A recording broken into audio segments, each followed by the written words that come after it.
Luar biasa buku ini, sangat menurut saya buku ini diminati. dan Kita mungkin buku ini memiliki pengetahuan sangat yang sama dicari dengan orang lain.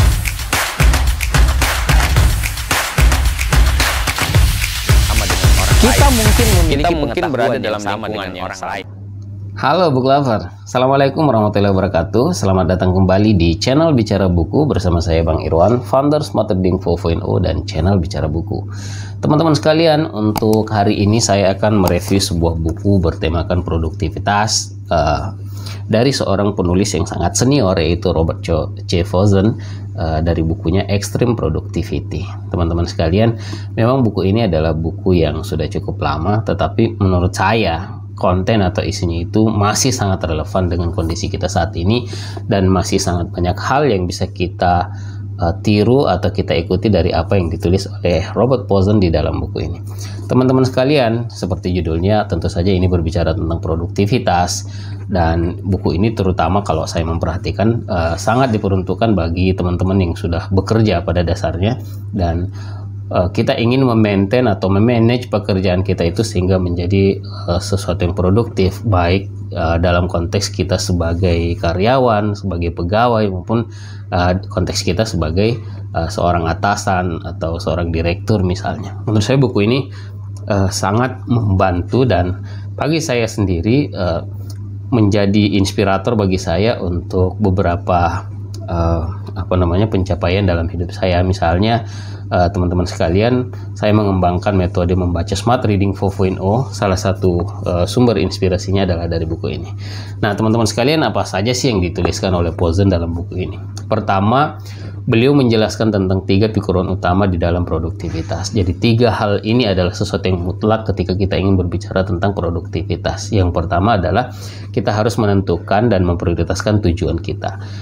Kesalahan banyak orang, teman-teman sekalian, adalah tidak memiliki tujuan, ataupun ketika memiliki tujuan tidak dituliskan menjadi sesuatu yang terdokumentasi sehingga bisa dievaluasi. Nah, teman-teman sekalian, padahal menurut Vossen, cara kita mengukur atau menakar produktivitas kita itu adalah pencapaian tujuan kita. Dan karena itu, ketika kita melewati hari-hari kita atau bulan demi bulan, tahun demi tahun, tapi kita tidak memiliki tujuan, sebenarnya kita tidak bisa mengukur produktivitas kita, karena apa yang ingin kita capai sendiri dalam hidup ini itu tidak terukur. Nah, paling tidak kata Vossen, teman-teman sekalian, kita perlu men-set atau mengatur tujuan-tujuan kita dalam 3 kategori. Kita mesti memiliki tujuan atau target jangka pendek, yaitu apa yang kita capai dalam 1 hari atau dalam 1 pekan. Kita perlu memiliki tujuan jangka menengah, yaitu apa yang kita capai dalam 3 sampai 24 bulan. Jadi 3 bulan sampai dengan 2 tahun itu adalah target menengah kita. Dan kita juga perlu men-set target atau tujuan jangka panjang kita, yaitu tujuan 5 tahunan. Nah, teman-teman sekalian, dengan cara seperti ini menurut Vossen, kita akan memiliki hidup yang lebih terarah, dan bukan hanya terarah tetapi juga produktif. Yang kedua dari 3 pikiran utama Vossen tentang produktivitas, teman-teman sekalian, adalah fokus ke hasil akhir. Jadi banyak orang yang berkutat dengan pekerjaan rutin dan terus-menerus, tetapi tidak fokus kepada hasil akhirnya. Bagi Vossen, produktivitas itu dilihat dari hasil akhir yang ingin kita capai, dan bukan dari lamanya waktu atau durasi yang kita gunakan. Nah, kita melihat hari ini, teman-teman sekalian, produktivitas banyak orang terlihat begitu sibuk dalam bekerja, begitu banyak menghabiskan waktu, tetapi bagi Vossen mungkin tidak produktif. Kenapa? Karena orientasinya bukan pada hasil akhir. Itu sebabnya menurut Vossen, sejak awal kita perlu mendefinisikan setiap pekerjaan atau setiap proyek itu dengan hasil akhir yang ingin kita capai. Kita perlu sejak awal memiliki imajinasi yang tepat, memiliki gambaran yang tepat bahwa sebuah pekerjaan atau sebuah proyek atau sebuah tindakan yang kita lakukan, hasil akhirnya harusnya seperti ini, sehingga cara kita mengukur produktivitas itu bukan dengan seberapa banyak waktu yang kita gunakan untuk menyelesaikannya, tetapi pada apakah hasil akhirnya itu tercapai atau tidak. Dan yang ketiga, teman-teman sekalian, prinsip atau pikiran utama dalam produktivitas menurut Vossen adalah jangan berkutat pada hal-hal kecil. Banyak sekali orang yang dalam kehidupannya terlihat sibuk, tetapi semua yang dilakukannya dan menghabiskan waktu dalam sehari yang dimiliki itu adalah hal-hal yang kecil, hal-hal yang sifatnya berulang-ulang, hal-hal yang sifatnya bisa didelegasikan, hal-hal yang sifatnya sangat birokratis, sementara bagian-bagian penting dari sebuah pekerjaan yang sangat menentukan pencapaian goal, baik itu jangka pendek, jangka menengah, atau jangka panjangnya, justru terabaikan. Nah, karena itu menurut Pozen, Anda harus mengatur waktu Anda, memprioritaskan pekerjaan-pekerjaan Anda dalam satu hari, dan semua hal yang sifatnya hal-hal yang kecil Anda perlu mensiasatinya. Misalnya menurut Pozen adalah yang banyak membuat orang melakukan penundaan karena tidak memiliki motivasi atau kemauan untuk menyelesaikan satu pekerjaan dalam satu waktu. Jadi ada istilah dalam buku ini yaitu SKS, selesaikan dengan sekali kerja gitu. Jadi teman-teman sekalian, begitu kita menghadapi satu pekerjaan, kita perlu menulis laporan, sering sekali itu menjadi sesuatu yang panjang dan lama gitu ya, hanya karena sebenarnya kita bisa menyelesaikannya pada saat itu, tapi kita menunda-nundanya dan terlalu banyak distraksi yang membuat pekerjaan itu menjadi lama, dan itu akan menunda banyak sekali justru pekerjaan-pekerjaan prioritas yang harusnya kita lakukan tapi tidak kita lakukan. Nah, teman-teman sekalian, bukan hanya 3 pikiran utama dari produktivitas ini yang dijelaskan oleh Robert Pozen. Ada beberapa poin juga yang menurut saya setiap pelajarannya itu, karena berasal dari pengalaman Robert Pozen sebagai seorang manajer, pernah juga menjadi bawahan dan menjadi penanggung jawab dari sebuah perusahaan yang cukup besar. Beliau betul-betul menurut saya menceritakan pengalaman hidupnya yang bekerja pada dasarnya di dalam kehidupannya, yang membuat kehidupannya menurut beliau sebagai kehidupan yang produktif. Misalnya di dalam buku ini juga beliau menjelaskan 3 tips untuk menjalani kehidupan produktif setiap hari. Yang pertama adalah Anda harus menciptakan rutinitas, jadi membuat jadwal dalam satu hari apa yang ingin Anda lakukan, dan itu semuanya tercatat. Dan karena itu Robert Pozen menyarankan kita untuk menggunakan kalender untuk menyusun jadwal kita. Jadi semacam jadwal to-do list setiap hari, karena ini akan membuat kita mampu mengatur manakah pekerjaan prioritas dan apa hasil akhirnya serta apa kontribusinya bagi target kita yang harus kita lakukan dalam satu hari, dibandingkan hanya membiarkan hidup kita mengalir begitu saja, dan kemudian justru banyak sekali aktivitas kita yang tidak terencana atau tidak terduga, dan ini akan membuat produktivitas kita menjadi sangat berkurang. Yang kedua yang juga sering membuat produktivitas kita terhambat itu adalah perjalanan. Ketika kita melakukan perjalanan, sering sekali perjalanan kita berantakan karena kita tidak merencanakannya. Nah, di dalam buku ini teman-teman sekalian, Robert Pozen memberikan beberapa tips-tips ketika kita ingin melakukan perjalanan. Pertama, mempersiapkan dengan membuat agenda secara detail dalam perjalanan kita itu. Misalnya kita ingin keluar kota, kemana saja sih tujuan kita, kemudian bukan hanya tujuan tetapi apa output dari perjalanan kita itu. Mempersiapkan semua orang yang ingin kita temui sejak awal, mereka sudah tahu bahwa kita akan melakukan pertemuan. Bahkan hal-hal detail seperti misalnya bagaimana agar penerbangan kita tidak bermasalah sudah harus dipersiapkan sedemikian rupa, tiket kita, boarding kita, jangan datang terlambat ke airport, siapa akan menjemput kita, dan sebagainya. Hal-hal seperti ini yang menurut Pozen sering sekali menjadi hal kecil kelihatannya, tetapi ternyata menghambat produktivitas kita. Nah, yang ketiga teman-teman sekalian, rapat. Dan ini adalah salah satu faktor yang sangat banyak mencuri waktu kita, dan itu juga akhirnya menghambat produktivitas kita. Banyak orang yang mengira atau menyangka bahwa rapat itu adalah bagian dari pekerjaan utamanya, padahal seringkali sebenarnya rapat itu justru adalah tempat untuk membicarakan rencana dan pekerjaan sesungguhnya yang berpengaruh terhadap pencapaian target kita itu adalah eksekusi.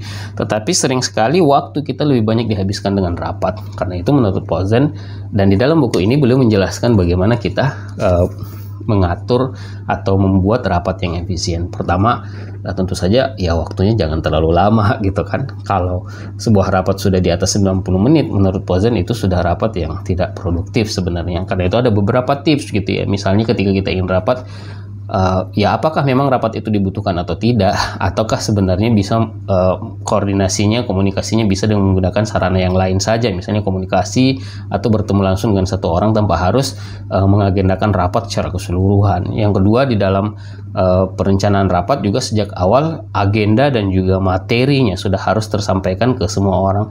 Saya, teman-teman sekalian, sering mengikuti rapat di mana orang yang hadir baru mengetahui apa agendanya dan apa yang ingin harus mereka laporkan justru ketika rapat sedang berlangsung, dan itu adalah sesuatu yang sangat memakan waktu, sehingga kadang rapat yang seharusnya bisa diselesaikan dalam 1 jam harus dilakukan dalam 4-5 jam, dan ini betul-betul membuang-buang waktu dan tentu saja tidak produktif. Dan termasuk strategi rapat yang efektif menurut Pozen adalah ya Anda harus menghasilkan rekomendasi, sesuatu yang bisa dieksekusi, karena sering sekali orang melaksanakan rapat dan ternyata rapat itu hanya untuk menyampaikan ide tapi tidak ada keputusan yang harus di follow up atau ditindaklanjuti. Nah, di samping teman-teman sekalian hal-hal yang berbicara tentang apa yang harus kita lakukan agar produktif setiap hari, Pozen juga mengusulkan atau memberikan sebuah masukan bagaimana agar kita bisa mengimprove produktivitas kita dengan melakukan pengembangan kemampuan diri. Nah, menurut Pozen ada 3 hal, ada 3 keterampilan yang Anda harus kuasai dan harus Anda latih. Karena begitu Anda mengetahui atau menguasai 3 keterampilan ini, Anda akan jauh lebih produktif dalam kehidupan profesional Anda sehari-hari. Yang pertama adalah kemampuan membaca secara efektif, yang kedua adalah kemampuan menulis secara efektif, dan yang ketiga adalah kemampuan berkomunikasi kepada publik atau public speaking. Nah, teman-teman sekalian, ada banyak metode yang berkembang di luar sana bagaimana kita memanfaatkan mengupgrade atau mengimprove kemampuan membaca kita sehingga menjadi lebih efektif. Dan menurut Pozen dalam buku ini, membaca itu bukan soal kecepatan, tetapi bagaimana informasi yang kita inginkan atau sesuatu yang kita ingin ketahui dari sebuah bacaan, apakah itu media ataupun itu sebuah buku, itu betul-betul bisa kita dapatkan dan memberikan manfaat bagi kita. Jadi bukan persoalan kecepatannya. Begitu juga dengan menulis, banyak orang yang mungkin mampu membaca atau mengumpulkan informasi dengan sangat efektif, tetapi bagaimana menuliskan itu atau menerjemahkan itu ke dalam sebuah laporan, ke dalam sebuah artikel, ke dalam sebuah tulisan, mungkin tidak semua orang bisa. Padahal menurut Pozen ini adalah sebuah kemampuan yang sangat penting bagi seorang profesional. Dan yang tak kalah penting, teman-teman sekalian, adalah kemampuan berbicara, berkomunikasi di depan publik. Karena begitu Anda menjalani pekerjaan sebagai profesional, hampir tidak ada segmen atau situasi di mana Anda tidak dituntut untuk berbicara kepada banyak orang. Sering sekali profesi kita, apapun jabatan kita pada profesi itu, menuntut kita untuk mampu berbicara di hadapan banyak orang. Dan teman-teman sekalian, ini harus Anda latihkan. Dan di dalam buku ini, Robert C. Pozen memberikan beberapa tips-tips yang sangat mudah untuk diikuti. Tapi menurut saya jauh lebih banyak lagi yang bisa Anda dapatkan melalui pelatihan-pelatihan ataupun melalui informasi konten-konten gratis yang ada di YouTube. Nah, teman-teman sekalian, kalau Anda ingin mengimprove kemampuan membaca Anda, salah satu yang saya sarankan adalah Smart Reading 4.0, yaitu metode membaca yang saya kembangkan sendiri, dan salah satu sumber inspirasinya adalah dari apa yang ditulis oleh Robert C. Pozen di dalam buku ini.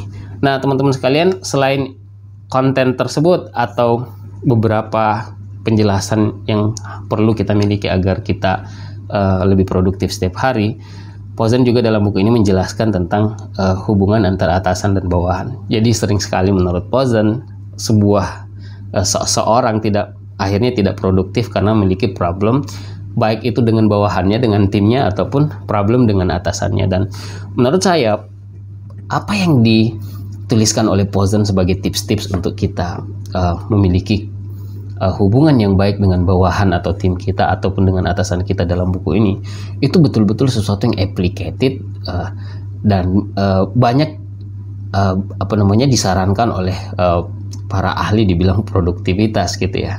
Misalnya dengan bawahan kita atau kerja tim kita, sering sekali problemnya adalah karena kita tidak mendefinisikan sejak awal apa target atau hasil akhir dari sebuah pekerjaan atau sebuah tugas yang kita berikan kepada bawahan kita atau tim kita, sehingga mungkin mereka mengerjakan sesuatu sebenarnya, tetapi karena sejak awal kita tidak membuat sebuah gambaran atau ukuran, tolak ukur bagaimana pekerjaan mereka diukur kesuksesannya, akhirnya ekspektasi kita dengan apa yang mereka lakukan atau hasilkan itu tidak sama. Jadi ini persoalan teknis seperti ini sering sekali terjadi dan itu banyak dibahas sebagai sebuah tips oleh Robert Pozen di dalam buku ini.